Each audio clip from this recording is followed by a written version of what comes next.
ciel peut changer. Alléluia. Amen. Et pendant ces 3 dimanches, nous avons abordé beaucoup de points, notamment liés à notre marche, comment nous marchons avec Dieu qui détermine les bénédictions, les types de manifestations que nous expérimentons. Et juste pour me résumer, avant d'aborder le thème de ce jour, nous avons parlé essentiellement de 4 types de démarches. Tout homme sur la terre marche de 4 manières. C'était ce que nous avions dit. Il y a ceux qui marchent comme des créatures. Il y a ceux qui marchent comme des serviteurs. Il y a ceux qui marchent comme des fils. Il y a ceux qui marchent comme des épouses. Alléluia. Toute démarche dans le monde spirituel est conditionnée par ces 4 types de démarches. Alléluia. Amen. Et c'est en fonction de notre démarche et de notre marche avec Dieu que nous expérimentons et nous touchons Dieu. La Bible déclare: Enoch marcha avec Dieu et fut enlevé. La démarche qui permet à ce que Dieu puisse prendre un homme et le faire asseoir à sa table, c'est la démarche des épouses. Je comprends donc que Enoch était une épouse du Saint-Esprit à cette époque. Il y avait des hommes qui étaient déjà des épouses de Christ. Malgré qu'on était dans l'ancienne alliance, ils étaient déjà des épouses. Ils avaient déjà la démarche de l'épouse. Et Christ les a enlevés. Alléluia. Aujourd'hui, le Seigneur nous appelle, nous aussi, à marcher comme des épouses. Parce que Jésus-Christ nous a versé son sang. L'époux verse son sang pour son épouse et pour ses enfants. Nous ne devons plus continuer à marcher comme des créatures, comme des fils, comme des serviteurs, mais comme des épouses. Alléluia. Amen. Dans la parabole, dans les livres, dans les évangiles, on dit que l'époux venait et il y avait des sages. Alléluia. C'était ces femmes, les sages, c'était l'image de l'église. Mais il y avait des sages qui étaient folles. Et il y avait des vierges plutôt qui étaient folles. Et il y avait des vierges qui étaient sages. Mais la Bible dit que les vierges qui étaient folles n'avaient pas de l'huile dans leur lampe. Et quand l'époux est venu, il a dit non. Pour que ceux qui marchent avec moi, on porte de l'huile. Alléluia. Est-ce que tu as de l'huile? Est-ce qu'il y a de l'huile au-dedans de toi? Alléluia. Est-ce que si on te presse là, on peut faire sortir de l'huile? Ou bien il n'y a que du sang en toi? Un homme spirituel a que 3 liquides. Il a l'esprit, l'eau et le sang. Il a l'huile, le sang et l'eau. Si on le presse, il n'y a pas que le sang qui sort. Un homme rempli du Saint-Esprit, en lui il y a l'esprit, il y a l'eau et il y a le sang. C'est pour ça que la parole dit: l'esprit, l'eau et le sang sont d'accord. Alléluia. Et c'est ce que Dieu trouve dans les épouses qui marchent avec lui. Et ma prière, c'est qu'à partir de ce soir, que Dieu te fasse goûter à l'huile. Amen. Que Dieu te fasse goûter à l'eau. Amen. Que Dieu te fasse goûter à son vin. Alléluia. Afin que nous ne puissions plus rétrograder dans notre qualité de marche avec le Seigneur. Alléluia. Que nous puissions continuer à marcher comme des épouses du début jusqu'à la fin. Lorsque nous perdons la démarche de l'épouse, nous devenons une épouse infidèle. Alléluia. Le jour où tu connais la démarche de ta femme, lorsqu'elle est soumise à toi, et tu connais aussi sa démarche lorsqu'elle devient soumise, Dieu veut que nous puissions rester comme une épouse. Parce que c'est à ceux qui l'appellent épouse qu'il a réservé une place dans le royaume des cieux. Alléluia. Et le but de nos assises ici, c'est de devenir, de ressembler continuellement à Christ. Alléluia. Voilà pourquoi ces temps sont des temps que nous allons prendre profondément pour chercher Dieu. Vous voyez, quand on parle de chercher Dieu, ça reste quelque chose souvent qu'on traite pas avec beaucoup de zèle. Quand on nous donnait des épreuves de mathématiques à l'école, on dit aller chercher ce devoir. Celui qui va faire l'exercice a d'office 20 pour son examen. Le zèle avec lequel nous allons chercher la correction du devoir. Dieu est le Dieu qui nous donne un exercice et qui nous donne le temps d'aller chercher le corriger. Mais malgré ça, plusieurs d'entre nous décident de ne pas chercher les réponses à l'exercice que Dieu donne. Dieu n'est pas le type de prof qui nous a donné un exercice et nous a donné 10 minutes. Ça fait 2000 ans qu'il a donné un seul exercice. Et jusqu'aujourd'hui, il attend. On dit Jésus revient bientôt. Le fait que Jésus attend encore, c'est parce qu'il te donne l'occasion de trouver la réponse à l'exercice le plus simple qui a été établi. Croire en Jésus-Christ. Accepter Jésus-Christ comme Seigneur Sauveur. Devenir une épouse. Le seul exercice que Dieu a donné depuis 2000 ans pour toute la création. Il y a certains qui ont accepté, d'autres n'ont pas accepté de résoudre l'exercice. Mais j'aimerais dire, il y a un temps pour toutes choses sous le soleil. Il y a un temps où le temps du devoir sera terminé. Et ceux qui ne passeront pas vont redoubler la classe. Mais au ciel, l'examen final, c'est la mort éternelle quand tu ne passes pas.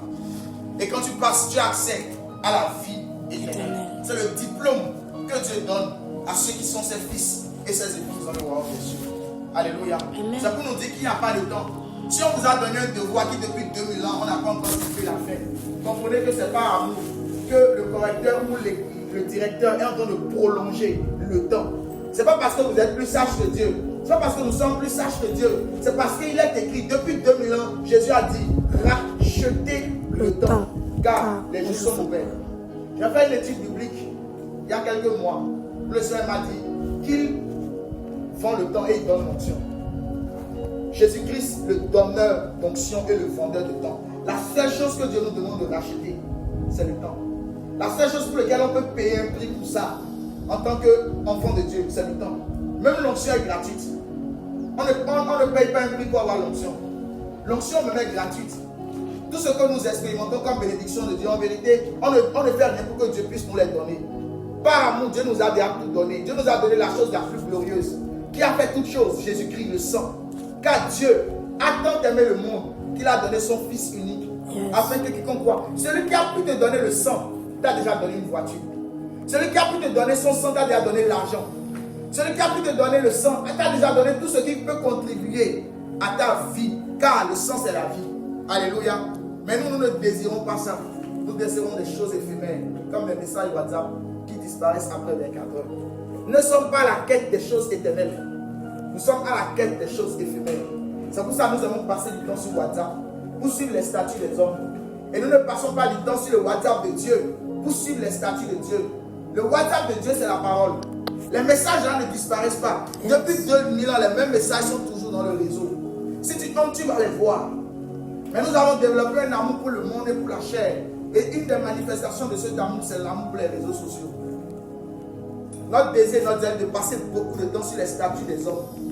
Alors que dans la Bible, il y a les statuts de Dieu. Quand vous lisez Psaume 119, David parle des statuts de Dieu. C'est-à-dire que chaque matin, Dieu pose des statuts que les hommes doivent venir. Nous avons le zèle au réveil d'aller consulter ton message WhatsApp. Parce qu'il est écrit, Dieu renouvelle ses bontés chaque matin. C'est-à-dire que chaque matin, il y a des paroles que Dieu a prévues. Chaque matin, il y a une parole de Dieu qui descend pour un homme, pour tout homme spirituel. Il y a une nourriture. Pourquoi? Dieu est un père. Et comme tout père nourrit ses enfants, Dieu aussi doit nous donner la nourriture de chaque matin. Voilà pourquoi il a dit par l'esprit, l'homme ne vivra pas que de pain, mais de toute parole qui sort de la bouche de Dieu. Dieu parlait de la dimension de l'homme physique, mais aussi de sa dimension spirituelle. Parce que Dieu est un père responsable qui nourrit à la fois le corps, l'âme et l'esprit. Mais nous nous sommes arrêtés au Dieu qui nourrit le corps. Et nous avons oublié le Dieu qui nourrit l'esprit. Or, les choses visibles sont faites des choses invisibles. C'est pour ça, avec le temps, la mort spirituelle finit par apparaître en vous. Lorsque vous n'avez pas Christ, ou que votre vie avec Christ a rétrogradé. Pourquoi? Il n'y a pas de l'huile. Il n'y a pas de l'huile. Alléluia. Amen. Ça veut dire que chaque matin, après avoir mangé un repas physique, à ta cible de sang, un œuf, un poisson, c'est bon. Mais il faut qu'on se demande, il faut qu'on intègre une conscience. Parfois je le fais. Chaque fois que je suis en train de manger un repas physique, j'ai attiré mon attention à ce que, là je suis en train de manger dans la journée le repas de mon corps. Mais est-ce que j'ai déjà goûté au repas de mon esprit? C'est un exercice qu'on peut intégrer dans notre conscience. Pour qu'à chaque fois qu'on se réveille le matin, à chaque fois dans notre vie de tous les jours, qu'on puisse dire, quelqu'un qui ne mange pas pendant 10 jours, quel est son état? Dites-moi. Quelqu'un qui a fait 1 mois sans manger, 2 ans sans manger, 3 ans sans manger. Nos aspects dans le monde spirituel sont semblables à des enfants qui sont nés, qui n'ont jamais mangé. Beaucoup de personnes passent beaucoup de temps à l'église. Ils ont déjà fait 10 ans à l'église, 7 ans. Pour ceux même qui ne sont pas à l'église, c'est encore pire. Mais leur vie avec la parole, jamais ils ne se nourrissent pas. C'est comme ça que le nom de Jésus ne pèse pas dans leur esprit. Le nom de Jésus est comme une feuille. Pour certains, le nom de Jésus est comme une montagne. Il ne pèse pas. C'est comme ça qu'après beaucoup d'années, il crie au nom de Jésus et les démons aussi les regardent. Et leur dit, toi aussi, au nom de Jésus. Parce que le nom de Jésus, c'est une manifestation de la gloire de Dieu. Tu vois, la capote. Jésus a un poids que personne ne peut soulever. Il est ce qui est plus lourd dans le royaume des cieux. Il est ce qui est plus fort dans le royaume des cieux. Mais quand nous ne passons pas du temps avec lui, nous perdons jour après jour que nous ne communions pas avec le Père, nous communions avec des démons. Il n'y pas de neutralité dans le monde spirituel. Quand vous ne communiez pas avec le Saint-Esprit, ne dites pas que vous êtes statique.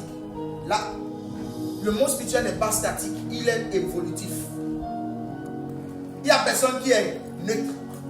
La neutralité n'existe pas. Soit tu es rempli du Saint-Esprit, soit tu es rempli d'un esprit qui n'est pas le Saint-Esprit.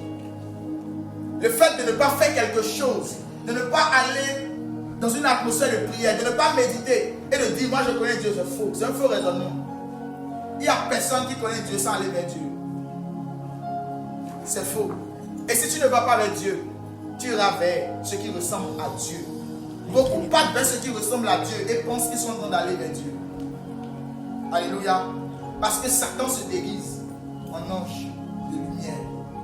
Quand quelqu'un a refusé d'accepter la véritable lumière, il finira par accepter une lumière qui n'est pas bonne pour ses yeux, mais quand même qui fait semblant de l'éclairer. Si quelqu'un a refusé la lumière naturelle, s'il se retrouve dans les ténèbres, on lui donne des rayons ultraviolets. Il peut se dire que bon, je vois quand même, mais les rayons ultraviolets te transfèrent des maladies. Beaucoup de problèmes dans ta vie professionnelle, dans ta vie spirituelle et dans beaucoup de choses. Voilà pourquoi notre intimité, notre communion et notre marche avec Dieu doit être la chose la plus précieuse que nous devons garder et conserver jour après jour. Jour après jour. Personne ne sait ni l'heure ni le jour. Et quand est-ce que nous allons partir? Voilà pourquoi le zèle de rester constant, le zèle de chercher Dieu, jour et nuit. Regardez le conseil qu'il a donné à Jésus. Il dit médite la parole.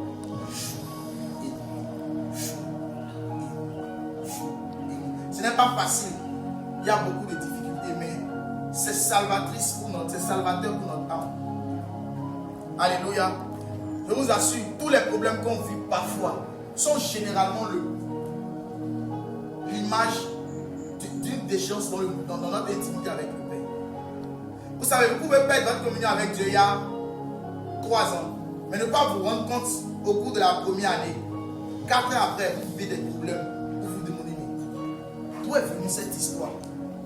Quand vous mettez une graine en terre, elle a parfois son temps pour croire. Ce sont les mauvaises herbes qui croissent très vite.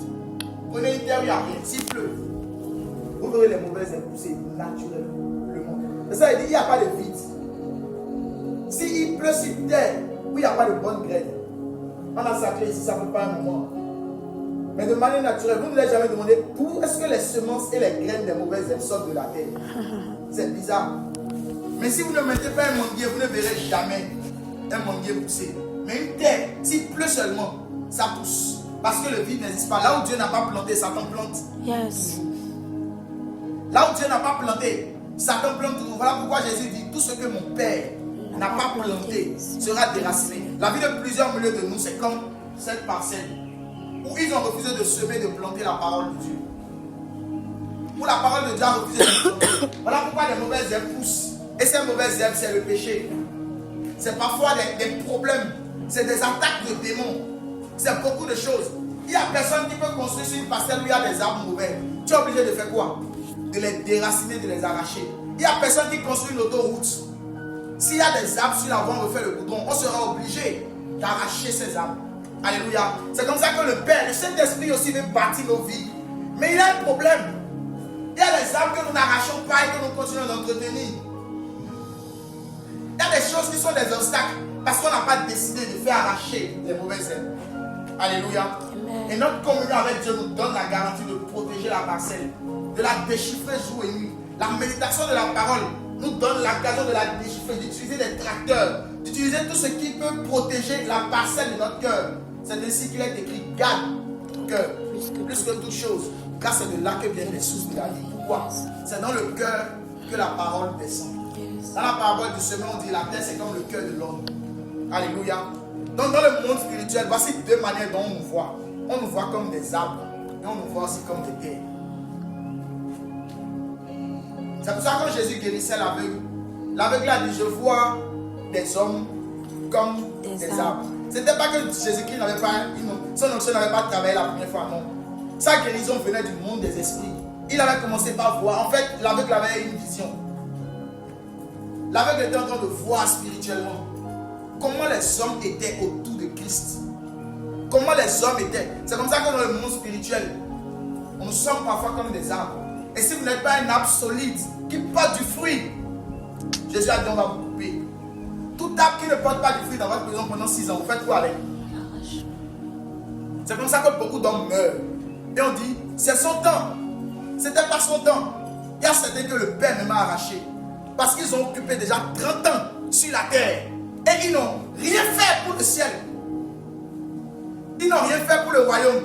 Et il y a d'autres plantes que le Père doit planter. Il dit, bon, toi tu as occupé trop d'espace et je vois que du fond de ta racine, tu n'as même pas envie de porter du fruit. Donc, tu occupes trop la place, retourne ici. Mais malheur à toi. Si en retournant, c'est dans le feu qu'on t'a jeté. Et il est très probable que si tu ne portes pas du fruit, c'est que tu seras jeté dans le feu. Dieu n'est pas émotionnel, Dieu est spirituel. Et quelqu'un qui a pris 2000 ans pour te donner l'occasion de te repentir. Tu es méchant si tu l'accuses. Tu es méchant si tu vas en enfer, tu dis, oh Dieu, tu n'as pas. Tu ne peux pas me donner encore 2000 ans ne t'ont pas suffi. Ce n'est pas 2000 ans plus un jour qui vont te suffire, malheureusement. Alléluia. Voilà pourquoi chaque jour, quand on se réveille, la pensée de marcher avec Dieu. On dit Enoch marcha avec Dieu et fut enlevé. Gédéon a dit, où sont les exploits dont nos pères nous ont parlé? Vous savez, à un moment quand vous lisez la parole, quand on médite la parole, il faut qu'on s'assieye, qu'on regarde comment Dieu a marché avec nos pères dans les temps anciens et comment aujourd'hui Dieu est en train de marcher avec nous. Yes. Parlons de la bénédiction financière. On dit Isaac sema et moissonna au centuple parce que Dieu était avec lui. Ça veut dire que pour prospérer dans ton business, il faut simplement que Dieu soit avec toi. Ça veut dire que tout entrepreneur, toute personne qui vient de faire un business, ce n'est pas d'abord la stratégie ou le talent. Si tu peux t'assurer que Dieu est avec toi, tu vas réussir. C'est comme ça que, comme Dieu était avec Jésus, Nicodème a dit, personne ne peut faire les œuvres que tu fais si Dieu n'est pas avec lui. Alléluia. Amen. La question qu'on va se poser ce soir, c'est, Père, est-ce que tu es avec moi? On va essayer de se poser cette question. Cet esprit, est-ce que tu es avec moi? Cette question-là, ce n'est pas une question où on se la donne nous-mêmes. Ce n'est pas à nous de répondre. C'est le Père qui répond. Ce n'est pas à toi de dire, Père, je suis avec toi, je prie le matin, je vais à telle église. Non. Non.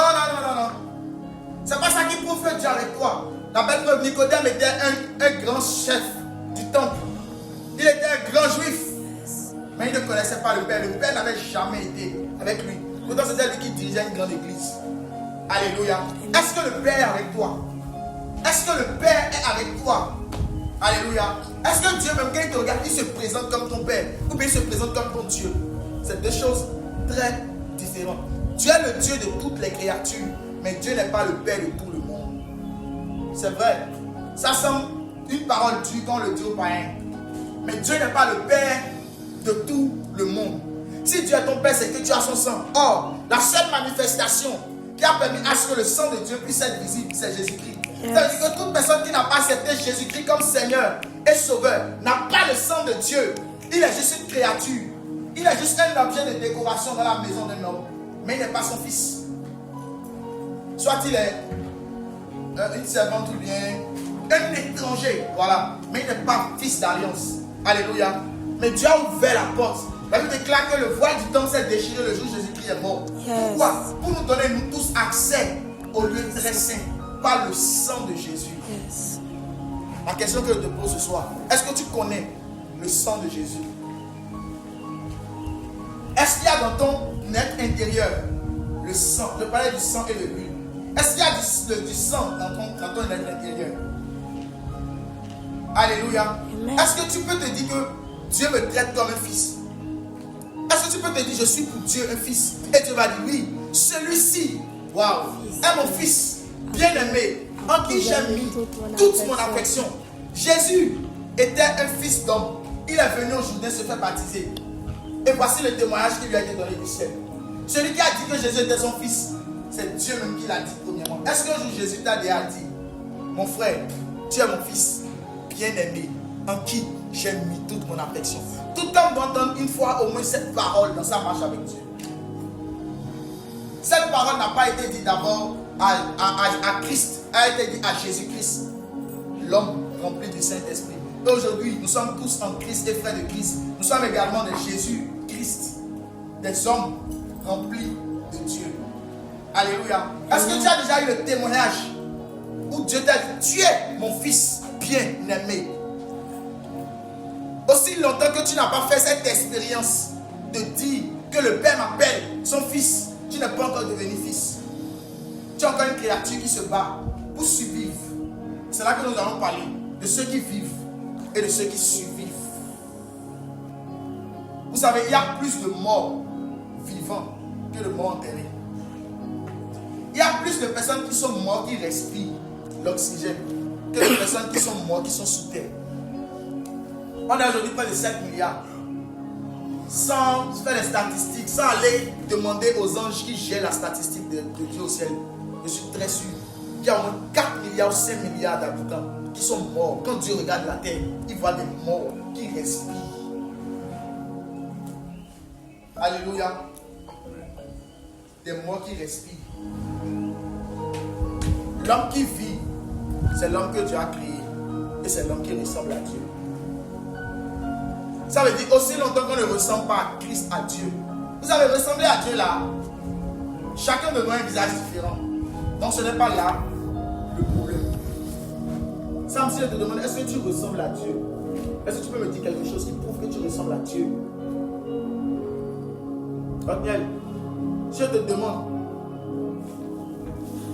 est-ce que tu penses que tu ressembles à Dieu? Donne-moi une chose qui te prouve toi-même, par exemple, que tu es sûr que ça ressemble à Dieu.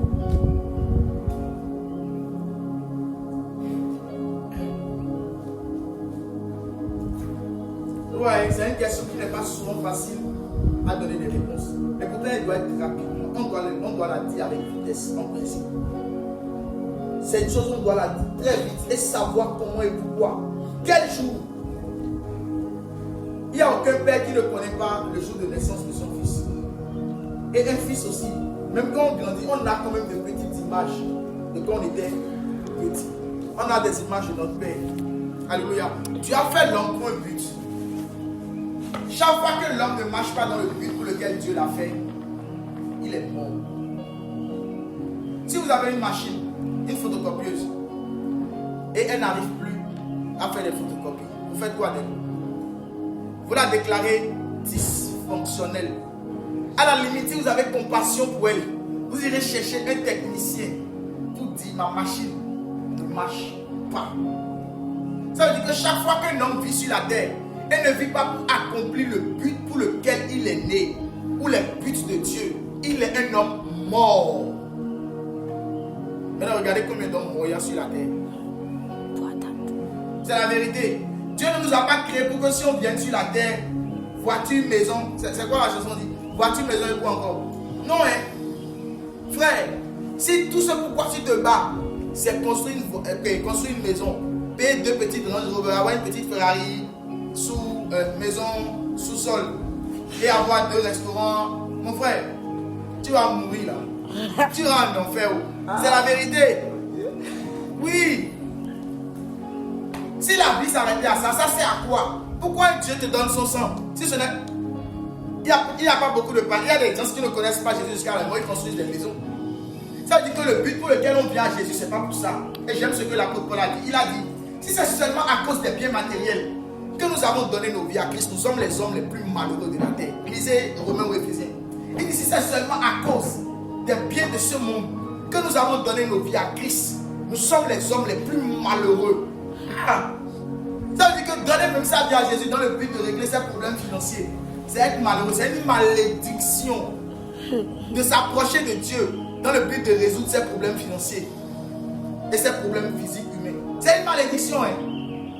C'est une grande malédiction. Parce qu'il est écrit, vous êtes bénis de toutes sortes de bénédictions dans les lieux célestes en Christ. Ça veut dire que la bénédiction de Dieu s'appelle Jésus-Christ. La bénédiction est une personne. C'est quand elle est présente dans ta vie que tu es béni. Si elle est absente, tu es maudit. Pourquoi? La neutralité n'existe pas. Quand un homme n'est pas béni, il est maudit. Quand un homme n'est pas béni, il est maudit. Notre désir alors de chercher Dieu maintenant doit être réactivé dans notre cœur.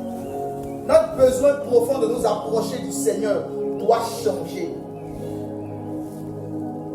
Nous devons premièrement, dans tout ce que nous faisons, la main dit dans les 3 dimanches, il est possible de rechercher Christ dans tout ce que vous faites. En vous habillant, en cherchant un travail, en cherchant une épouse. Il est écrit dans Jean chapitre 1. Au commencement était la parole. La parole était Dieu. Tout ce qui a été fait par elle. Et rien de ce qui a été fait n'a été fait sans elle. Ça veut dire dans toute la création, il y a Christ. Dans tout ce que nous cherchons même, il y a Christ. Il y a Christ dans cette moto. Tout ce qui existe, même pas l'intelligence de l'homme, porte Christ. Ça veut dire que dans tout ce que nous faisons, on peut être en train de rechercher Christ. Ça semble étrange, mais on peut être en train de rechercher Christ dans tout ce que nous faisons, même de manière naturelle. Dans notre manière de nous habiller, nous démontrons si Christ est avec nous. Dans notre manière de nous vêtir, dans notre manière de parler, dans notre manière de penser, dans notre manière de réagir, nous ressemblons à Christ. Alléluia. Et donc si on passe toutes nos vies à marcher comme des boiteux, on n'est pas sûr d'être à l'heure. Alléluia. Beaucoup vont voir la porte du ciel en train de se fermer, mais seront en train de marcher comme des boiteux. Alléluia. Parce que Christ est venu et ils n'ont pas touché. Premièrement, que tous, dans tout ce que nous faisons, nous puissions toujours rechercher la volonté de Christ. Chercher à ressembler à Dieu. Alléluia. Amen. La mort après la mort et les formes de mort. Le thème de ce soir, pour aller un peu plus vite, c'est naître de nouveau ou mourir à nouveau. Alléluia. Nous avons déjà commencé un peu à parler de la mort. Comme je le disais, plusieurs fois on meurt avant le temps. Scientifiquement, on dit que quelqu'un meurt lorsqu'il ne respire plus. C'est vrai. Mais avant cette mort, les gens meurent déjà. Excusez-moi.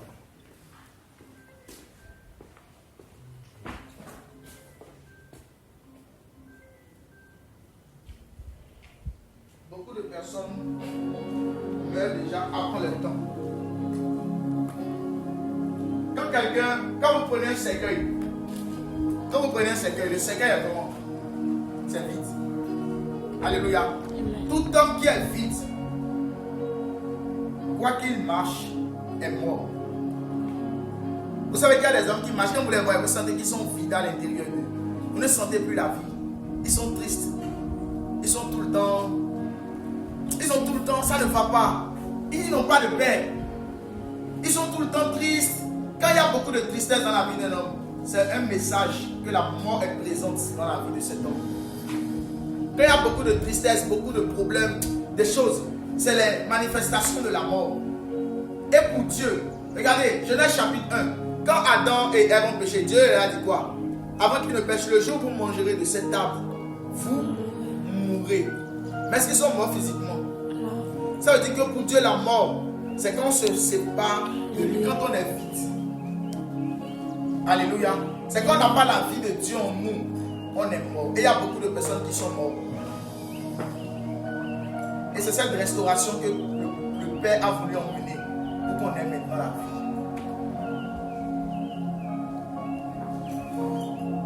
Alléluia. Sinon on va penser qu'on vit, mais on est mort. On va penser qu'on vit, mais on est mort.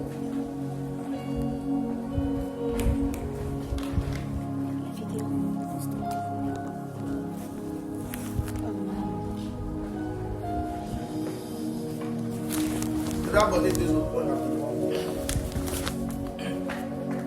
Sur comment est-ce que cette mort se manifeste et qu'est-ce que Dieu a prévu pour qu'on puisse être délivré de cette mort. Souvent on a l'habitude de dire donne ta vie à Jésus. Est-ce que moi le vie? Est-ce que quelqu'un qui est mort le vie? C'est pas plus le langage que nous disons, il faut que tu donnes ta vie à Jésus. Quelqu'un qui n'a pas de vie, quelle vie il va donner à Jésus? La vie d'un péché s'appelle la mort. La mort est une forme de vie, mais qui apporte la destruction. Souvent quand on dit donne ta vie à Jésus, tu n'as aucune vie, qu'est-ce que tu peux donner? tu vas accepter la nouvelle vie de Jésus. C'est ça le thème. Alléluia. Accepter la nouvelle vie que le Père a prévue pour toi. Au détriment de l'ancienne. Maintenant la question c'est, si je pose la question, est-ce que tu es né de nouveau? Tu es sûr que tu peux répondre? La vie de Christ est-elle en toi? Nous tous, on connaîtra la mort physique. Sauf à ceux à qui Dieu a donné la grâce de ne pas connaître la mort physique. Il y en a eu dans la Bible. Élie n'est pas mort physiquement. Élie a été enlevé. Il était vivant comme ça, il fut enlevé. Enoch, pareil. Plusieurs autres n'ont pas connu la mort physique. À part ceux-là dont Dieu a voulu exceptionnellement leur donner ce type de mort. Alléluia. Vous voyez que la mort pour Dieu, ce n'est pas de mourir physique. Pour Dieu, les Élie, ils sont morts, mais ils ne sont pas morts comme nous. Leur mort a été un enlèvement. Voilà pourquoi la mort que Dieu nous donne à la fin, c'est l'enlèvement. Si tu n'es pas enlevé, alléluia. Amen. Donc nous tous, on doit mourir physiquement, c'est normal. Mais spirituellement, Dieu n'a pas prévu qu'on meure. Dieu n'a pas prévu qu'on meure spirituellement. Dieu, est-ce que Dieu est corps? Dieu est esprit. Un cochon met au monde des cochons. Un esprit met au monde des esprits. Yes. Que ce corps-là ne nous trompe pas. Que ce qu'on voit physiquement ne nous trompe pas. Ce n'est qu'un vêtement. Entre ton bomba et ton corps là, tu prends soin de quoi plus que l'autre? Dis-moi. Toi qui aimes porter bomba la niasse. Souvent il te voit un bomba. Entre ton bomba et ton corps, tu aimes porter lequel tu prends plus soin. Ton bomba peut faire 4 jours sans que tu laves. Mais tu ne peux pas faire 4 jours sans te laver. Or, le corps physique n'est qu'un vêtement du corps spirituel. Alléluia. Le Père a voulu nous habiller et nous a donné un corps physique. Mais aujourd'hui là, c'est le corps physique là que nous nous aimons. Et c'est ça qui nous fait goûter au plaisir interdit de Dieu. C'est à travers de ce corps là que un gars voit une femme et dit ouais, il y a folie. En tout cas, il y a toutes sortes d'exclamations. C'est à travers de ce corps là qu'on a des plaisirs, boire, fumer, faire toutes sortes de choses. En fait, vous allez voir que les péchés ont pour but de satisfaire une seule chose, le corps. Regardez bien. Chaque fois qu'on a un péché là, la seule chose que ça satisfait là, c'est le corps. Or, celui qui cherche à satisfaire le corps est en train de manquer le but de sa création. Parce que Dieu ne nous a pas créé pour satisfaire le corps. Dieu nous a créé pour satisfaire l'esprit. Est-ce qu'il ne faut pas s'entretenir? Non. Est-ce qu'il faut se négliger? Non. Mais quand les plaisirs du corps deviennent des délices, dans l'Éden, Dieu a prévu des délices pour l'homme, mais pas les délices interdits. Tu ne peux pas te battre toute ta vie juste pour chercher l'argent. C'est une malédiction. Tu ne peux pas te battre juste ta vie pour réussir à prouver aux hommes que moi-même, je n'ai pas vécu intimement. J'ai construit une serpent, tu as construit une maison, tu as fait tout. Mais sincèrement, le jour où il y a un séisme comme au Venezuela, ou qu'il y a une crise financière, tout ce que tu as acquis depuis des millions d'années, moitié. Même la bourse peut craquer un jour, tout ce que tu as économisé en bitcoin, moitié. Dieu va juger le bitcoin bientôt. Ceux qui pensent qu'ils sont riches ne veulent pas se convertir parce qu'ils ont des bitcoins. J'annonce que Dieu va créer une crise dans les temps qui arrivent et ceux-là vont perdre de l'argent. Oui, nous sommes des juges et nous jugeons pour sauver les âmes. Quand Dieu juge, c'est pour sauver. Ceux qui sont attachés à des biens matériels, Dieu va juger aux biens matériels et on va voir s'il pèse dans le monde des esprits. C'est pour ça qu'il a dit, cherchez d'abord le royaume des cieux et sa justice. Là où est ton cœur, là sera ton trésor. Alléluia. Amen. Ça veut dire qu'en tout ce que nous faisons, le but doit rester le même. Ressembler à Christ. Marcher comme Christ. Dieu, quand il est venu sur la terre, il s'est fait homme. Ça veut dire qu'il s'est dit, bon, je vais me mettre à la place de ces gars-là. Et je vais vivre vraiment comme un homme. Pour qu'il regarde comment vivre. Ça veut dire que vivre comme Dieu sur la terre, c'est le premier modèle que Dieu veut. Ce n'est pas impossible. C'est pas vrai. Quand quelqu'un dit que c'est impossible, c'est pas vrai. C'est justement dit, imite ton grand frère. Ton grand frère est un homme comme toi. En quoi c'est difficile de l'imiter? C'est pas difficile de l'imiter. Et Dieu a mis toute la provision, le Saint-Esprit, oh Dieu, qu'il ait pitié de nous. Ce que nous faisons avec le Saint-Esprit, nous jouons avec le plus beau des trésors qui existent sur la terre et dans les cieux. C'est-à-dire, s'il y a une richesse, si on dit à Dieu de donner ce qu'il a de plus cher, dans toute sa puissance, dans tout ce qu'il peut faire, cette personne-là, cette chose s'appelle le Saint-Esprit. Ce n'est pas une chose. Il s'appelle le Saint-Esprit. Maintenant, Dieu nous l'a donné. Et la Bible dit, c'est avec beaucoup de jalousie que Dieu nous a laissé son esprit pour un temps. C'est comme quelqu'un qui a une femme et il a laissé sa femme à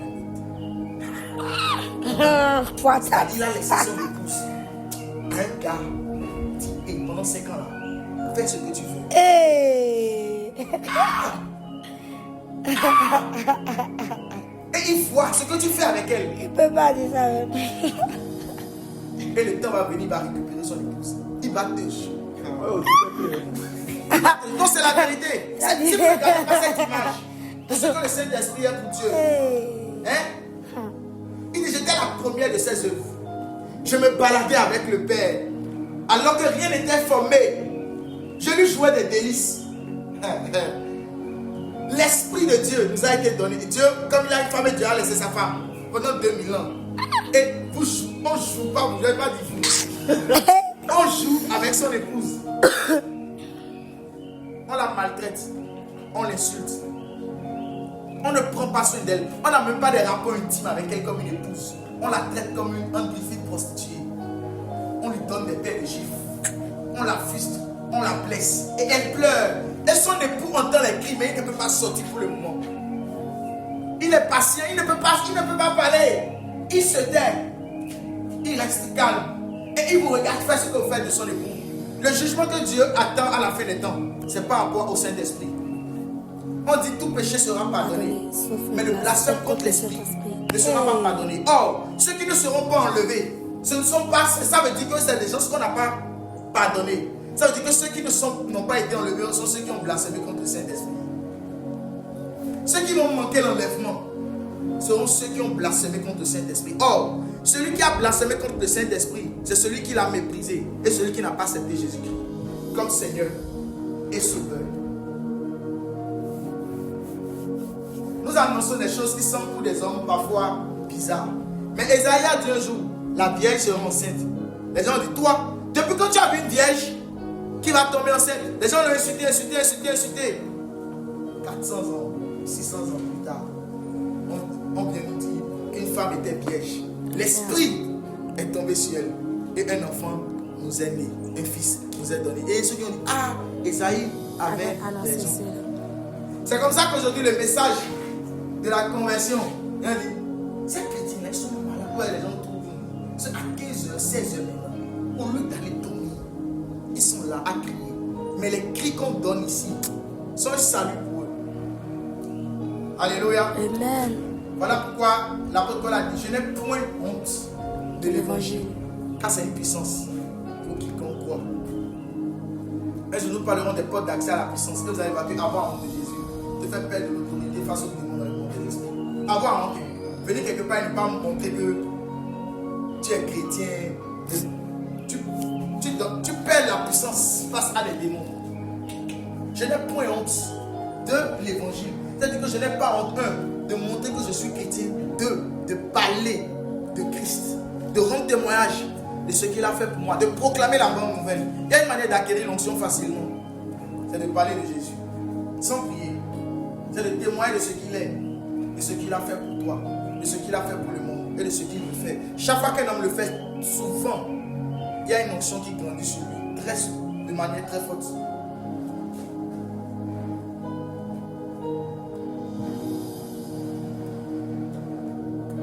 La vie avec Christ est la plus belle chose qui nous a été donnée. Alléluia. On va étudier rapidement le texte de Jean chapitre 3. Dans chapitre 3, partie verset 3. Il classe le mal, il classe. Il classe le mal, il clôt le mal, il classe. Et chaque liste de mal, il clôt, il malias. Et liste de plat, il clôt, il mal, il clôt, il passe. Il liste de clé, il là, il est plein de vidages, il est bal, il est lorias. Il classe ton pari, il est clôt, il mal, il est bassi. Chelis di claro malo le goli de massi de fai de lore. I era mai de close ti ai de mai de close. I las di plai de goli de malo de bassi. I las de clo de malo de cladi bari de larish. Chelous de feuilles de l'eau de mairie de close de malish. Jean chapitre 3. La Bible déclare, mais il y a un homme, tant les pharisiens, nommé Nicodème, un chef des Juifs, qui vient, lui, auprès de Jésus de nuit et lui dit, Rabbi, nous savons que tu es un docteur venu de Dieu. Car personne ne peut faire ces miracles que tu fais si Dieu n'est avec lui. Jésus lui répondit, en vérité, je te le dis, si un homme ne naît de nouveau, il ne peut voir le royaume de Dieu. Nicodème vient par rapport à un sujet. Il vient expliquer à Jésus que, mon frère, honnêtement, je suis pharisien. Mais parmi tous les pharisiens, on t'accuse là. Ce que tu fais, personne ne peut le faire si Dieu est avec lui. Jésus, en voulant répondre, regardez la réponse de Jésus. Il dit maintenant, en vérité, je te le dis, si un homme ne naît de nouveau, il ne peut voir le royaume de Dieu. Jésus n'a pas commencé par lui parler de comment est-ce qu'il faisait les miracles. Jésus lui a donné une réponse pour lui dire, en fait, tout ce que tu vois là, c'est la présence du royaume. Là où le royaume de Dieu est visible, les miracles sont naturels.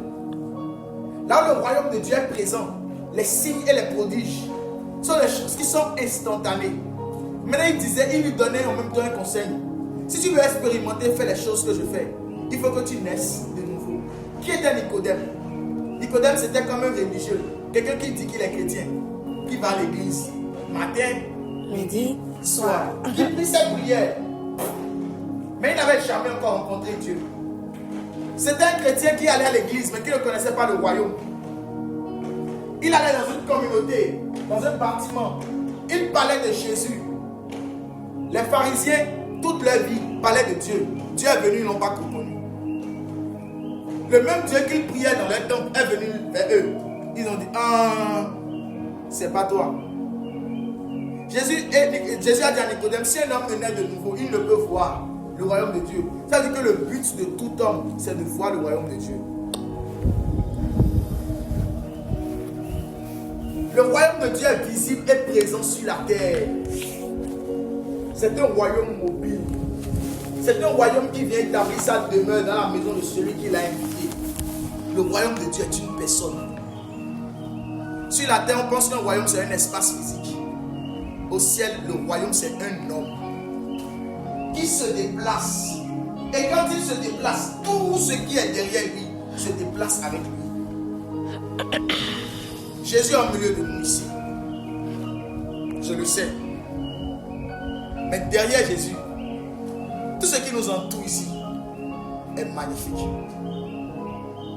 Tout ce qui est autour de nous ici est glorieux. Dans la chambre à lire, on est dans juste une parcelle. Mais dans cette parcelle, il y a le royaume. Si quelqu'un ne voit le royaume de Dieu, il ne peut naître de nouveau. Alléluia.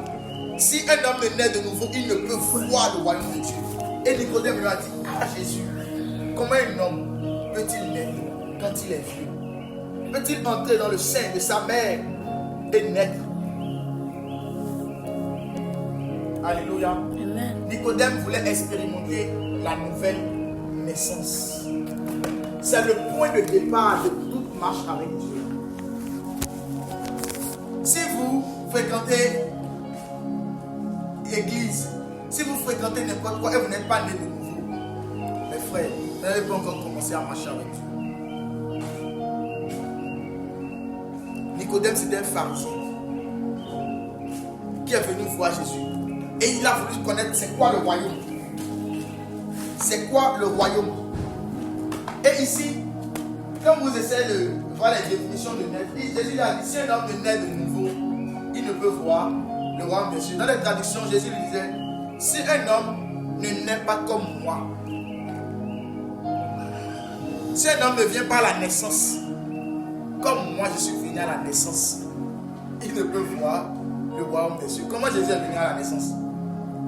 L'ombre du Tout-Puissant te couvrira. Tu seras enceinte et tu enfanteras le Messie. Ça veut dire que tout homme, après être né de sa maman comme ça, doit naître aussi d'une femme qu'on appelle le Saint-Esprit. Naître d'esprit et d'eau. La nouvelle naissance, ça se fait accoucher par le Saint-Esprit. Jusqu'à présent, tu es né de ta maman biologique, tu sais où elle est. Mais est-ce que tu connais la naissance de l'esprit? Est-ce qu'une femme spirituelle t'a déjà accouché? Est-ce que la femme qui s'appelle le Saint-Esprit t'a déjà accouché? Jésus a dit, pour naître de nouveau, il faut naître comme lui est né. Jésus est né comment? Il est né par l'ombre du Tout-Puissant. Ça veut dire que sur la terre, il y a ceux qui sont nés de femmes et il y a ceux qui sont nés d'esprit. Alléluia. Par la grâce de Dieu, nous ici, nous faisons partie de la race de ceux qui sont nés d'esprit. Et si tu n'es pas encore né d'esprit, c'est l'occasion pour nous. Pendant 7 ans, nous serons nous retrouver dimanche. De naître d'esprit. De naître d'esprit. Alléluia. Et ça cache une vérité. Certains sont nés d'esprit, mais ne sont pas nés du Saint-Esprit. Ils sont nés des démons. Ils sont nés de beaucoup d'autres esprits qui ne sont pas des esprits de Dieu. C'est de savoir, si tu me dis que tu es né d'esprit, comment tu es né d'esprit? Jésus a dit, si quelqu'un est né comme moi, je suis né. Et on sait comment Jésus est né. Ce n'est pas par le secours de la verge de Joseph. Ce n'est pas le secours du Saint-Esprit qu'il est né. Ça veut dire que être simplement né de femme, c'est la mort. Tout homme qui est simplement né d'une femme ne vit pas. Il est mort. Vous savez pourquoi? La Bible dit que quand quelqu'un sort d'une femme, il est impur. À cause de la nature du péché. C'est valable pour l'homme. Tout ce qui sort de l'homme naturel est péché. Alléluia. Mais tout ce qui sort de Dieu est sanctifié. Voilà pourquoi le Père voulait inaugurer une nouvelle race d'hommes. Et il a envoyé l'Esprit de Dieu. Pour que nous puissions naître de nouveau. Ou mourir à nouveau. Tu as le choix d'accepter de naître de nouveau. Ou de mourir à nouveau. Alléluia.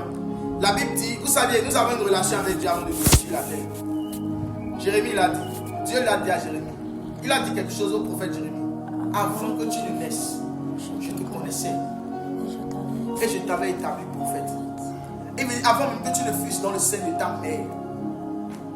Ça veut dire qu'avant que tout homme ne naisse quelque part dans le royaume de Dieu, il connaissait Dieu. Mais il est né comme s'il est mort. Ça veut dire que chaque fois que nous naissons de femmes, nous mourrons. Je ne sais pas si quelqu'un m'a compris.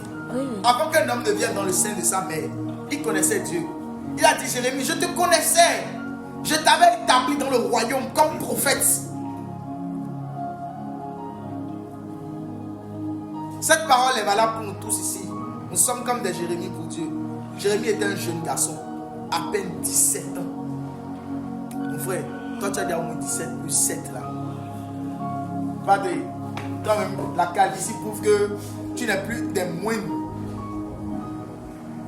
Lui on peut dire qu'il est encore jeune parce que avec les chaînes qu'il a au col, on peut dire qu'il est encore jeune. Daddy.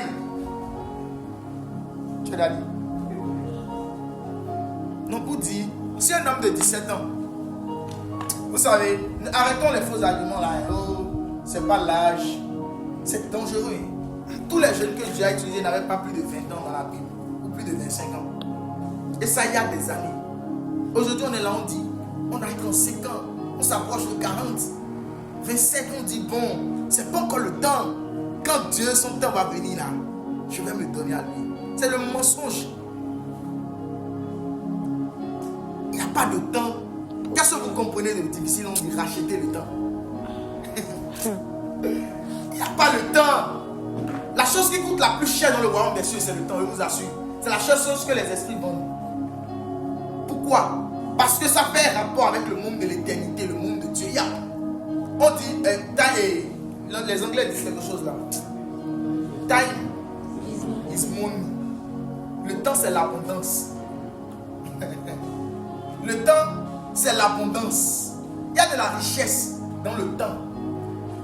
Ce qu'un homme fait avec son temps détermine ce qu'il moissonne. Le temps, c'est une dimension spirituelle. Voilà pourquoi les temps que nous passons ici sont bénissants. L'une des manières de racheter le temps, c'est de les passer avec celui qui vit dans l'éternité. Quand vous passez votre temps avec un être qui est supérieur au temps, il peut vous permettre de racheter le temps. Je ne sais pas si vous avez compris ce que je dis. Si vous passez du temps avec un être qui n'est pas soumis à 24 heures, vous acceptez de prendre le temps de 24 heures et de le faire entrer dans un temps éternel. C'est comme ça qu'on rachète le temps dans le monde des esprits. Pour racheter le temps, il faut emmener le temps dans le monde des esprits. Il faut emmener le temps chez Christ. C'est-à-dire qu'un temps que nous passons ici, voilà pourquoi David avait la sagesse. Il a dit 1 heure dans tes pas vie vaut mieux que 1000 ailleurs. Mais le corps physique, les plaisirs, n'est pas.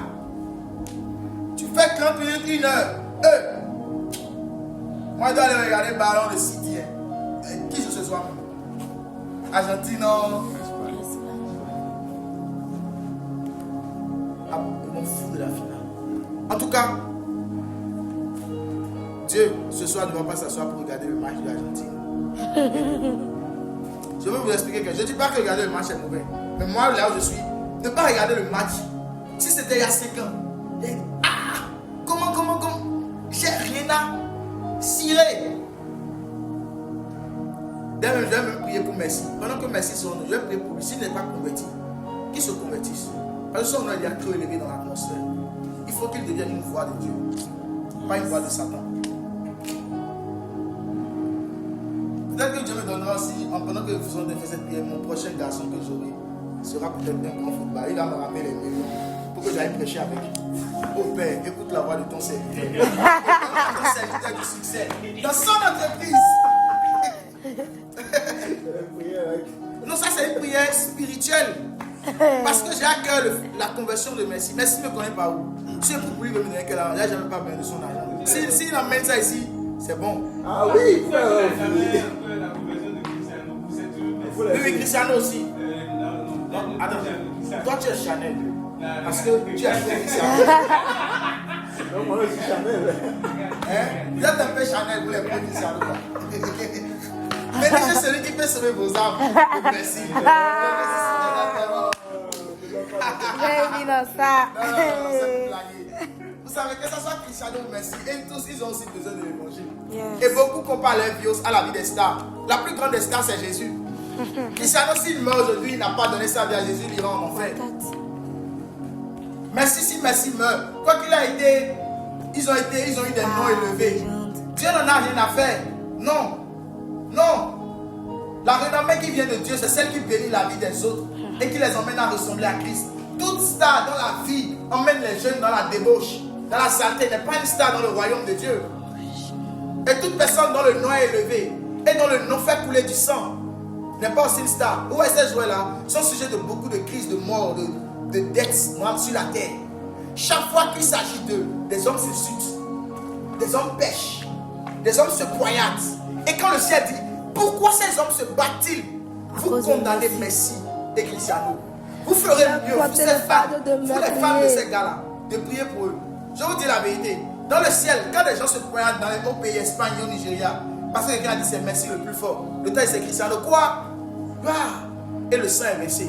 Les anges viennent questionner le sang. Quand Abel est mort, Dieu a dit, j'entends la voix du sang de ton frère qui crie. Que s'est-il passé? Tous ceux qui sont morts à cause des matchs de football, leur sang dit, c'est à cause de Messi et de Cristiano que mon frère m'a poignardé.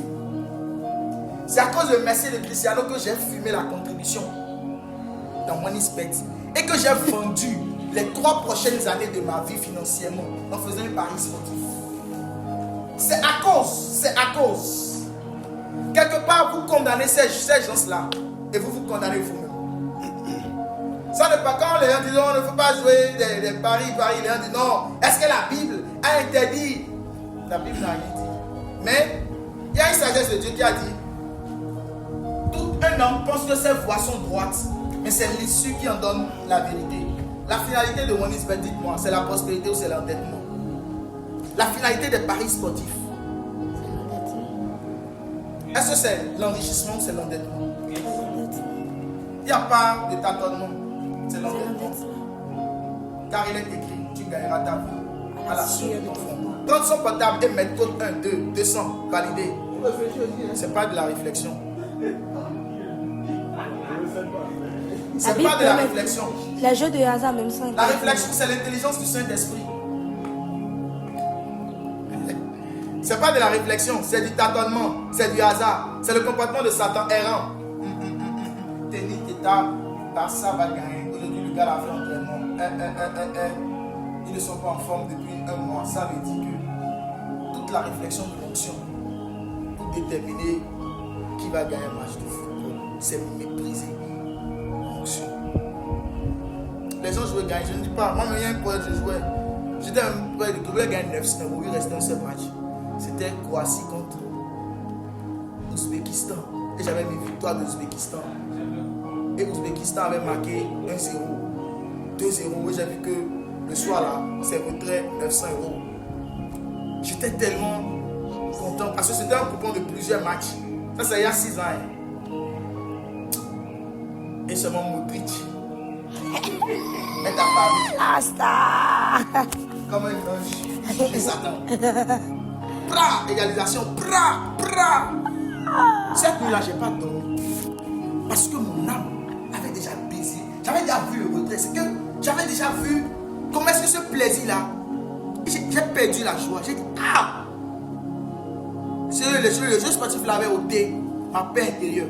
J'attendais tellement les 900 € là que j'ai failli maudit Modric, maudit la Croatie, maudit. À cause. C'est plus tard que voici un peu comment mon cœur s'était attaché au gain. Si je perdais ça, en fait, si j'étais en Christ et j'avais perdu ça, ça ne devrait pas. Et en Christ, j'allais même pas prendre cette voie-là et penser que c'est une voie de richesse. Quelques jours après, j'ai désinstallé BetClick. J'ai pris mon XBet et j'ai connu des échecs. Et quand je me suis converti, j'ai dit, oh Père, ma nouvelle naissance, ce n'est pas une parole, c'est des actes. Mon XBet aussi sort de mon portable. C'est fini. Jusqu'à aujourd'hui, je n'ai plus mon XBet. Parce que derrière mon XBet, il y a des démons. Peut-être vous ne croyez pas, mais on peut en parler. Derrière les jeux qui apportent de l'argent par hasard, le père du hasard est là. Le père du hasard, c'est Satan. Il se balade. S'il trouve quelque chose, il prend. S'il ne trouve pas quelque chose, il ne prend pas. Il n'a pas de but. Mourir à nouveau, c'est vivre sans but. Et observez, tous ceux qui gagnent beaucoup de l'argent dans les paris sportifs, honnêtement, ils font rien avec. À la limite, s'ils font quelque chose, ça ne dure pas dans le temps. Parce que ce qui soutient la richesse, c'est l'esprit de Christ. Si l'esprit de Christ n'a pas été l'alpha de ce que tu as eu, ça ne sera pas l'oméga dans le temps. Never. Si ce n'est pas par l'esprit de Christ que tu as obtenu quelque chose, ça ne tiendra pas. Un temps viendra où tu perdras tout. Et tu vas te dire, mais comment ils sont revenus pauvres? Moi qui ai connu autant d'argent. Mais si tu sens ton cœur, tu verras que l'alpha n'était pas l'auteur de ta richesse. Il n'y a rien que Jésus donne et te laisse perdre ça facilement. Jamais. Il n'y a rien qui vient du doigt de Dieu que tu peux perdre en une journée facilement. Never. Si ta richesse n'a pas été avec Christ, elle ne tiendra pas dans le temps. Et c'est valable pour toute autre chose. Tout ce que tu fais pour gagner ta vie, pour vivre, si Christ n'a pas été l'alpha, il ne sera pas l'oméga. Tout ce que tu n'as pas commencé avec Dieu, tu ne le termineras pas. Et si Dieu doit commencer avec toi, il va reprendre la chose d'abord et se définir comme l'alpha. Moi, j'ai fait la promesse de rembourser quelqu'un que j'ai arnaqué. Je l'ai pris près de 1200 € quand j'étais arnaqué. J'ai fait la promesse, le temps viendra. Je vais essayer de rembourser. Si je ne le trouve plus physiquement, je vais prendre cet argent-là et essayer de rembourser d'une certaine manière. J'ai fait du tort à une âme, à un père de famille qui avait des enfants et était enseignant. J'ai blessé cette âme. Je lui ai volé quelque chose. Je me suis repenti, je me suis converti. Mais à la mesure que Dieu me donne l'occasion de réparer, je ferai quelque chose pour des hommes.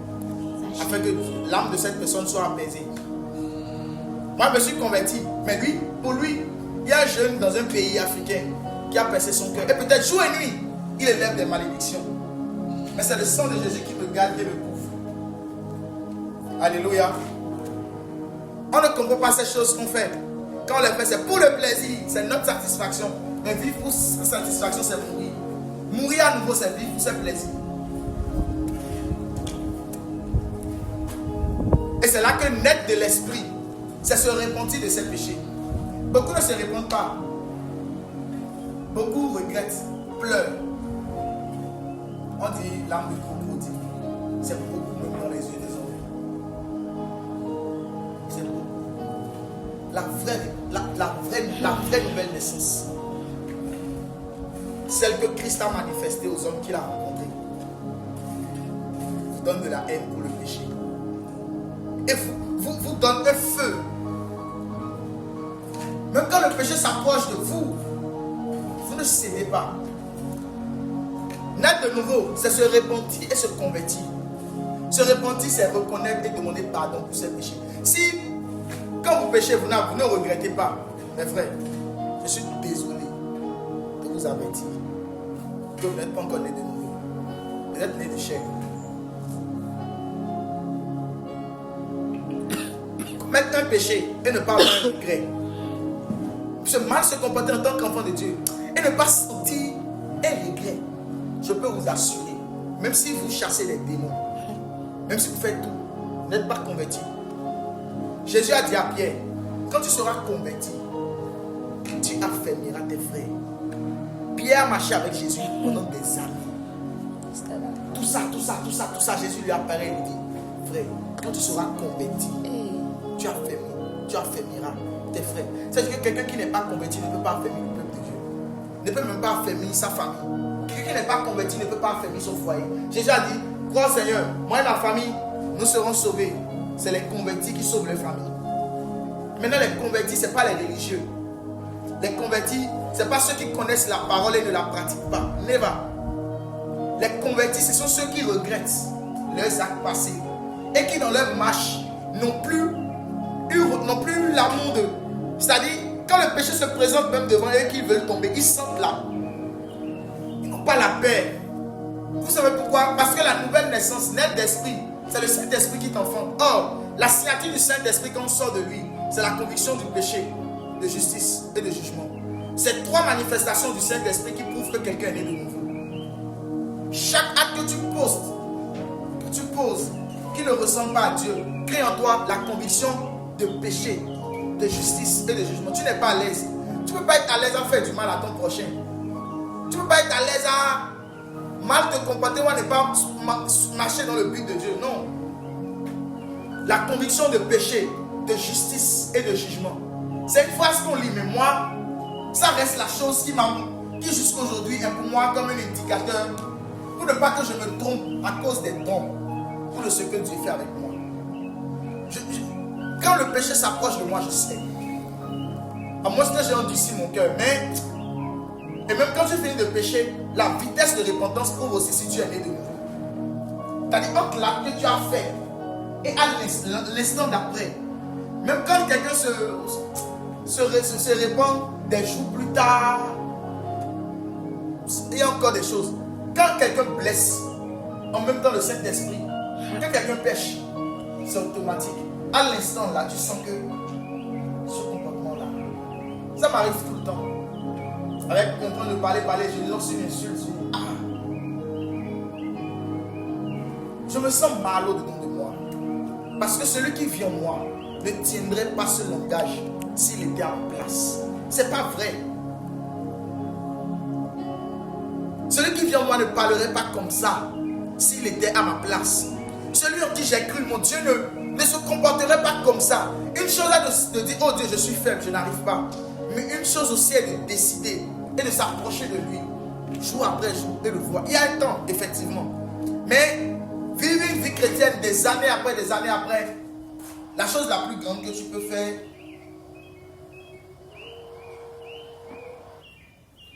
La chose la plus grande que tu peux faire, c'est de marcher avec lui. Alléluia. On va clôturer dans 10 à 15 minutes. On va prier un peu. Mais avant ça, je veux vraiment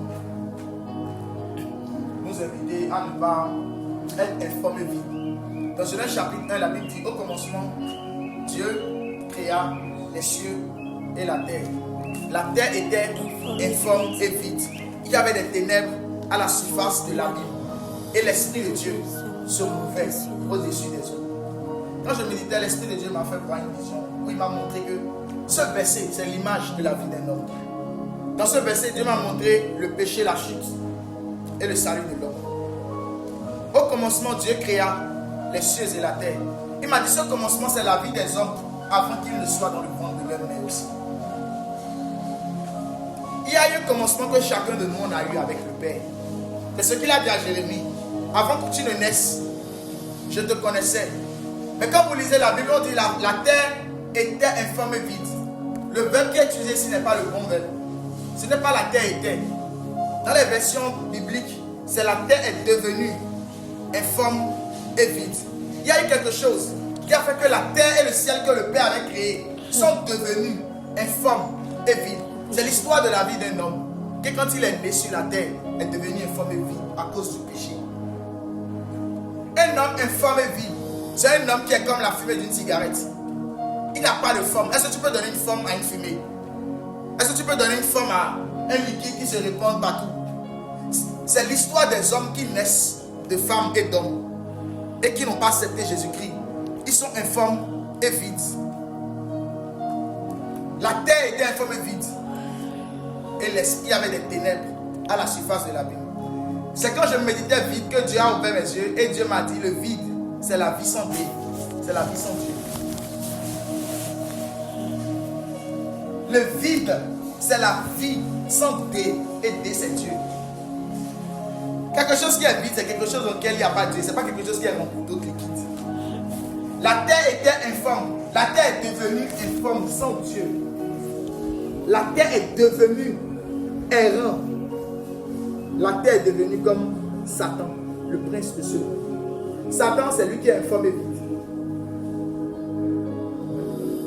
C'est comme ça que tout homme qui vit dans le péché, qui est dans le péché, dans le ciel, est informe et vide. Il y avait des ténèbres à la surface de l'abîme. Chaque fois qu'il n'y a pas la vie de Dieu, il y a les ténèbres. Spirituellement, la vie d'un homme qui n'est pas rempli du Saint-Esprit n'est pas éclairée. C'est comme une avenue où il n'y a pas de lumière. C'est comme une avenue où il n'y a pas de lumière. David l'a dit, il dit: la révélation de ta parole éclaire. Elle donne de l'intelligence. Deuxièmement, ta parole est une lampe à mes pieds et une lumière sur mon sentier. Ça veut dire qu'à chaque fois qu'il n'y a pas la parole, tu n'es pas éclairé. Or, tu ne peux pas avoir la parole si l'esprit n'est pas en toi, si tu n'es pas né de nouveau.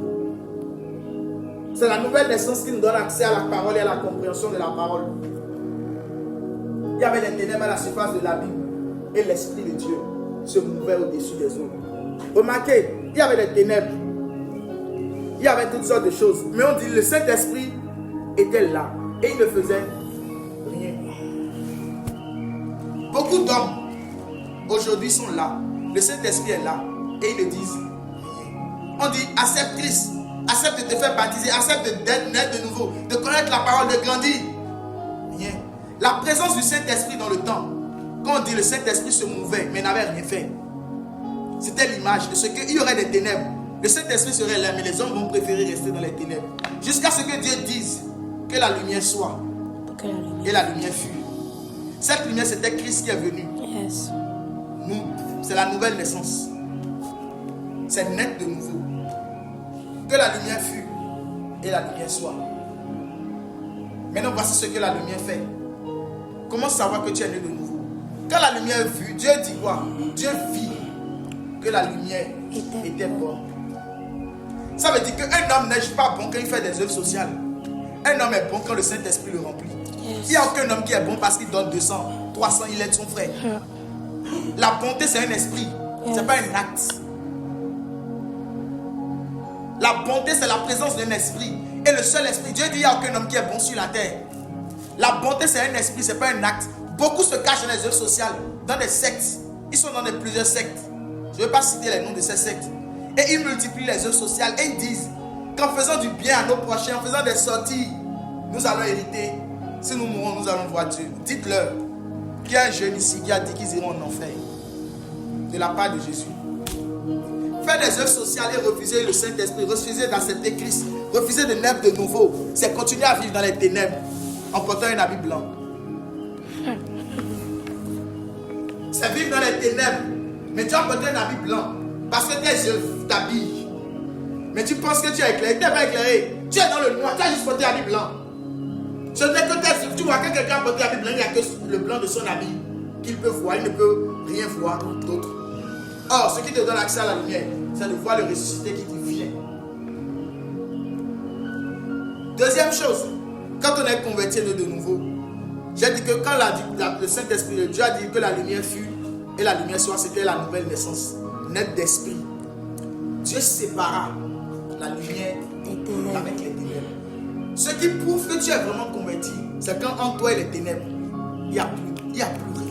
Quand tu as la haine du péché, ce qui prouve que tu es né d'esprit, j'ai dit quand tu as la haine du péché, tout péché, et une cette haine, quand tu as la haine du péché au point de séparer à chaque fois, quand tu t'approches, tu sépares, nous sommes des séparateurs, tu sépares, c'est ça qui prouve qu'un homme est né d'esprit, il sépare la lumière avec les ténèbres tout le temps.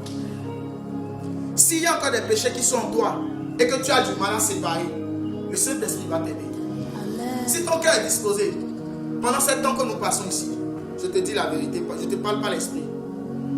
L'un des buts pour lequel le Saint-Esprit nous réunit ici, c'est de créer, c'est d'engendrer des jeunes dont la conversion est pure et profonde. Le Saint-Esprit m'a parlé des conversions pures et profondes. Alléluia. Amen. Des jeunes en qui Dieu peut dire celui-ci. Dieu peut se plaire. Dieu peut se plaire. Amen. Si nous ne vivons pas comme des dieux vraiment sur cette terre, comme des jeunes comme ça, il n'y a pas le temps. Hein. Moi, je me rapproche de 30 ans et je dis, ouais. C'est plus tu t'approches de certains âges et tu te rends compte qu'en vérité, la vie de l'homme sur la terre, c'est pas loin. Ça passe vite comme la fleur de l'herbe, tel que l'Ecclésiaste a dit. Alléluia. Mais la création attend avec un ardent désir la révélation des fils de Dieu. Frère, ta famille attend qu'un fils de Dieu se lève dans la famille. Et les fils de Dieu sont ceux qui sont nés d'esprit. Dans toutes nos familles, les gens, je vous assure, il y a des choses qu'on vit encore. Parce que honnêtement, Dieu n'a pas encore trouvé des fils. Dieu a trouvé des créatures. Dieu a trouvé des serviteurs boiteux. On pense qu'on est des fils, mais on est comme des serviteurs boiteux. Des serviteurs boiteux. Quand des fils se présentent, quand le ciel rend témoignage que celui-ci est le fils de Dieu, il y a des choses qui se passent dans l'atmosphère. Il y a des choses qui se passent dans l'atmosphère. Il y a des choses qui se passent. Et il n'y a pas le temps à perdre. Soyez énervés, séparés. Mais tu ne peux pas séparer les ténèbres. Vous savez, Dieu a dit, et Dieu sépara. Ce n'est pas la parole qui l'a séparé. Ça veut dire que quand on est né de nouveau, on a l'amour pour la parole. Tu ne peux pas être né. Si comme l'envie de méditer est mort, et il n'y a même plus le zèle de sonder les Écritures et d'y trouver la vie, je t'assure, ta nouvelle naissance a reçu un coup. Ce n'est pas possible. Parce que tu ne peux jamais séparer le péché avec tes efforts. Le problème pour plusieurs, vous essayez de vous séparer du péché avec vos efforts.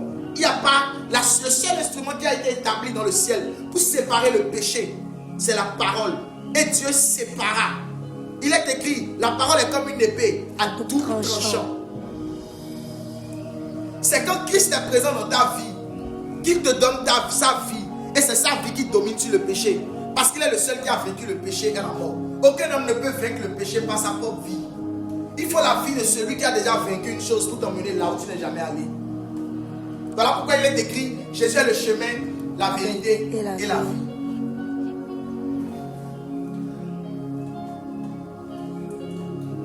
Nous allons prier. On va continuer par la grâce de Dieu. Pour terminer, nous allons prier le Saint-Esprit. Je vais chanter un cantique. Au travers de ce cantique, chacun de nous va aller devant Dieu encore aujourd'hui de manière sincère. Et si tu pensais avoir rencontré Jésus, avoir connu Jésus, j'aimerais qu'aujourd'hui tu prennes la plus bonne et la plus grande décision de ta vie. Au travers de ce cantique aussi, si tu avais déjà connu Jésus-Christ, mais dans ta marche, tu es devenu un serviteur boiteux. Jésus est venu aujourd'hui à la piscine de Bethesda pour te dire que veux-tu.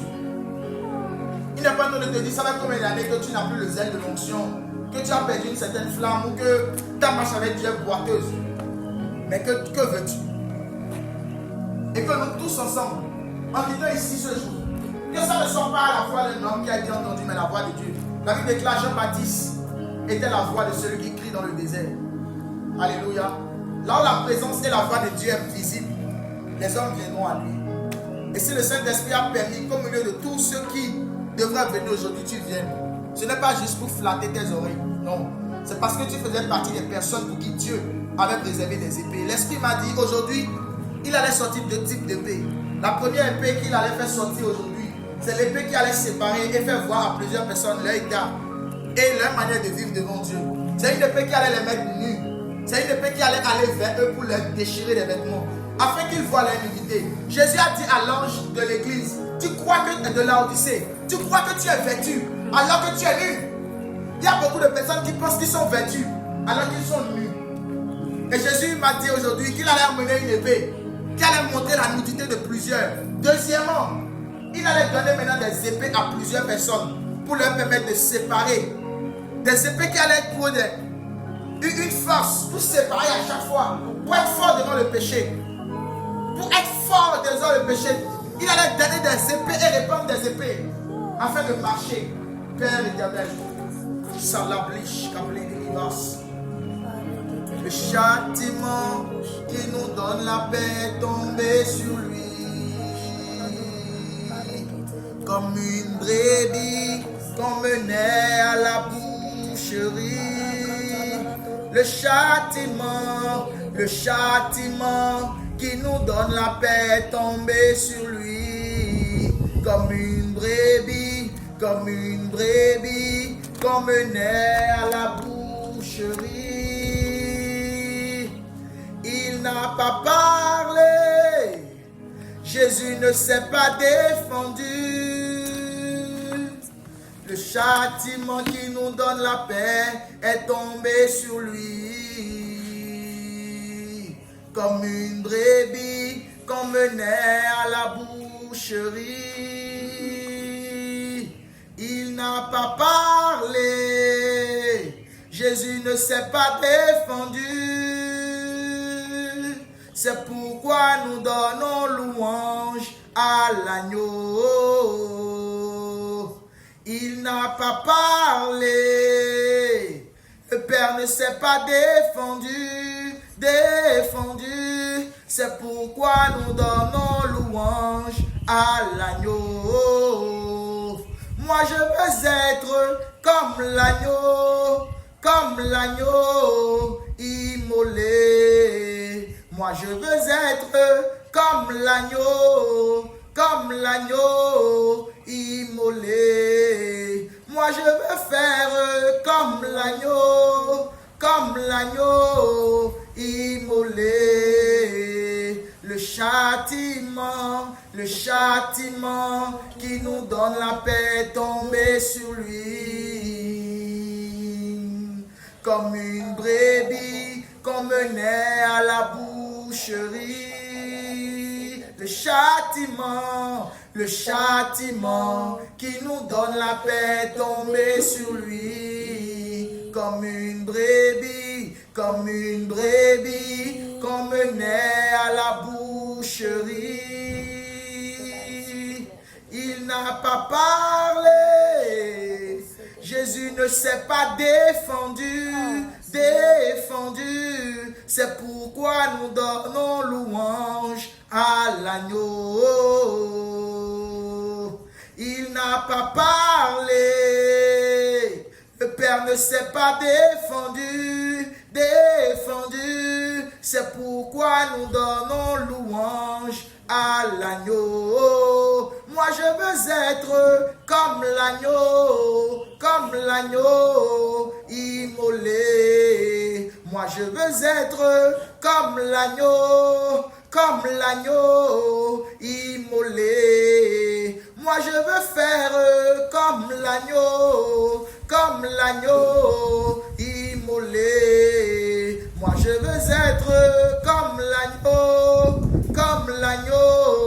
immolé. Comme l'agneau, immolé. Saint-Esprit de Dieu, nous voulons être comme l'agneau ce soir. Nous voulons être comme l'agneau et nous voulons faire comme l'agneau. Esprit de l'Éternel, nous te prions et nous te demandons pardon pour toutes nos iniquités et nos péchés. Esprit de Dieu, nous venons vers toi ce soir et nous te demandons pardon pour nos fautes. Et nous nous approchons de toi pour t'accepter encore aujourd'hui comme Seigneur et comme Sauveur. À toutes ces personnes présentes ici qui n'avaient pas fait l'expérience de la nouvelle naissance, Père, je prie que la sincérité de leur cœur résonne dans tes oreilles et que tu les acceptes dans ton royaume. Et à nous qui te servons comme des boiteux, Esprit de Dieu, nous sommes à la porte de ton temple et tu nous parles comme Pierre et Jean. Je n'ai ni or ni argent, mais ce que j'ai, je te le donne. Lève-toi et marche. Père, nous acceptons la vie de Christ qui nous fait marcher, qui nous relève et qui nous fait courir comme des aigles. Père, nous te disons merci, nous te rendons grâce et que toute la gloire te soit rendue. Esprit de Dieu, je veux prier particulièrement pour tous les péchés qui en ce lieu sont rattachés à des démons et à des esprits impurs. Je prie, Père, dans le nom de Jésus, que ces démons et ces esprits impurs disparaissent. Que tous les péchés qui sont rattachés à des esprits impurs, à des démons qui agressent toute personne présente en ce lieu. Esprit de Dieu, au son de ta voix, que ces esprits disparaissent. Que ces esprits disparaissent. Que ces esprits disparaissent. Que ces esprits disparaissent. Que tes esprits disparaissent. Père, ta parole a été annoncée et des épées sont dans l'atmosphère. Que ces épées éternelles que tu as prévues aujourd'hui pour affronter les vêtements sales, pour déchirer les vêtements sales qui étaient sur plusieurs. Père, je déclare, je décrète qu'à partir d'aujourd'hui, tous ces esprits impurs qui empêchaient à ce que tes fils puissent grandir, qui retenaient captifs tes fils, les libère maintenant dans le nom de Jésus.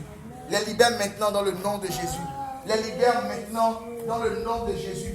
Tout type de démon, tout type d'esprit impur qui est présent dans cette atmosphère, je déclare maintenant et j'ordonne dans le nom puissant de Jésus-Christ, dans le nom puissant de Jésus-Christ, que ces démons disparaissent.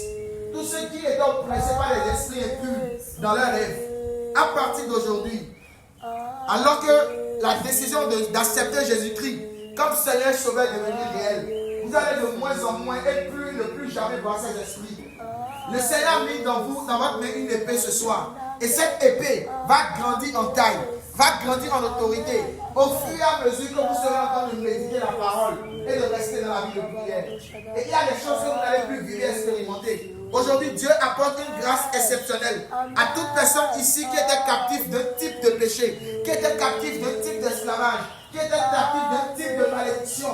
Dans le nom puissant de Jésus, en ce jour et en ce lieu maintenant, la puissance de Dieu est attachée à toi. La puissance de Dieu a été attachée à ton âme. Au son de la voix de l'Esprit, au son de la voix de l'Esprit, au son de la voix de l'Esprit, au son de la voix de l'Esprit. Éclat soupla des mal, éclos des mal, écrit divas. Elis qui plane l'éclos des mal, l'éclos des vivassi. Chaleros qui plane les mal, l'éclos des vivassi. L'ora soupa et l'ora des mal, il y a des gars santé. Chaleros qui plane l'éclos des mal, vivassi. La soupla de la rose, l'éclos des mal, l'éclat des vivassi. Chez la rose, l'éclos des mal, l'éclat des mal, l'éclat. Et l'ous qui faille, l'éclos des mal, l'éclos des mal, des fassi. Chalis qui plaît, l'éclos des mal, l'éclat des malias. Il est clos de l'épra, de l'éclat des mal, l'éclos des vivassi. Chaleros qui faille, regarde la montée, c'est au nom de Christ Jésus nous avons prié. Amen, amen. Que Dieu vous bénisse abondamment. Je vais juste demander qui a effectivement les difficultés à méditer la parole.